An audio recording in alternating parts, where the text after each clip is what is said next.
எல்லாருக்கும் வணக்கம். நான் தான் நிரஞ்சனா. இன்னைக்கு இந்த வீடியோல சூப்பரான ஒரு பட்டர்ஸ்காட்ச் ஐஸ்கிரீம் எப்படி ரொம்ப ஈஸியா நம்ம வீட்டிலே பண்ணலாம் அப்படின்றதாங்க நான் காமிக்க போறேன். வாங்க வீடியோக்குள்ள போலாம். முதல்ல இதுக்கான பிரலைனை ரெடி பண்ணிடலாம். அதுக்கு அரை கப்பு சர்க்கரையை ஒரு கடாயில் சேர்த்து அது கூட 4லேருந்து 5 ஸ்பூன் அளவுக்கு தண்ணி சேர்த்து நல்லா இந்த மாதிரி மிக்ஸ் பண்ணிக்கிட்டே இருக்கலாம். இது கொஞ்சம் மீடியம் ஹை ஃப்ளேமில் இருக்கணும். அப்போ தான் சர்க்கரை நல்லா கரைஞ்சி கலர் சேஞ்ச் ஆகும்.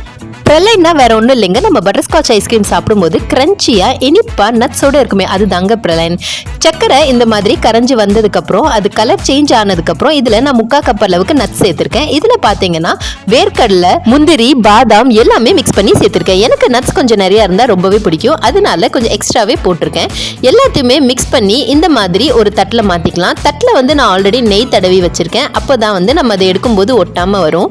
இப்படி நல்லா பரப்பி விட்டு இதை நல்லா ஆற விட்டுடலாம். இப்போ பார்த்தீங்கன்னா இது நல்லாவே ஆறிடுச்சு. ஆறினதுக்கப்புறம் இதை இந்த மாதிரி உடைச்சா அழகாக வரும். இதை ஒரு கத்தி வச்சு இது மாதிரி நல்லா குத்தி தட்டை வைத்து தனியாக எடுத்துடலாம்.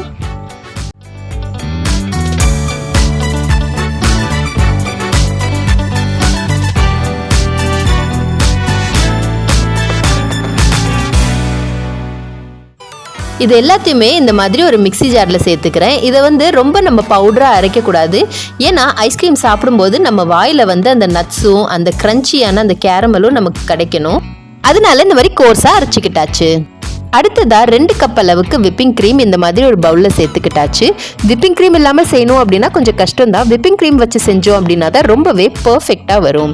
இந்த மாதிரி விப்பிங் க்ரீம் கூட ஒரு 4லேருந்து 5 ட்ராப்ஸ் அளவுக்கு வெனிலா எசன்ஸையும் சேர்த்துக்கிட்டேன். கூடவே கொஞ்சமாக எல்லோ ஃபுட் கலரையும் நான் சேர்த்துக்கிட்டேன். அதை நல்லா இந்த மாதிரி ஒரு எலக்ட்ரிக் பீட்டரை வச்சு நான் பீட் பண்ணிக்கிட்டே இருந்தேன். நல்லா ஸ்டிஃப் பீக் வர வரைக்கும் இந்த மாதிரி நல்லா பீட் பண்ணி எடுத்துக்கிட்டாச்சு.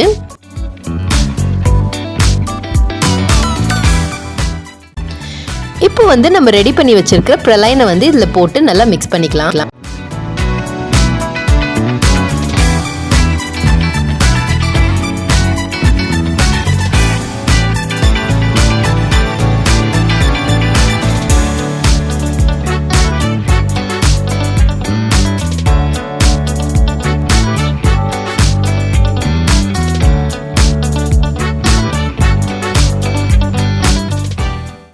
அவ்வளோதாங்க, நம்ம பட்டர்ஸ்காட்ச் ஐஸ்கிரீம் ரெடி ஆகிடுச்சு. இப்போ அடுத்ததாக இதை ஃப்ரீசரில் வச்சு நல்லா செட் ஆக விட போகிறோம்.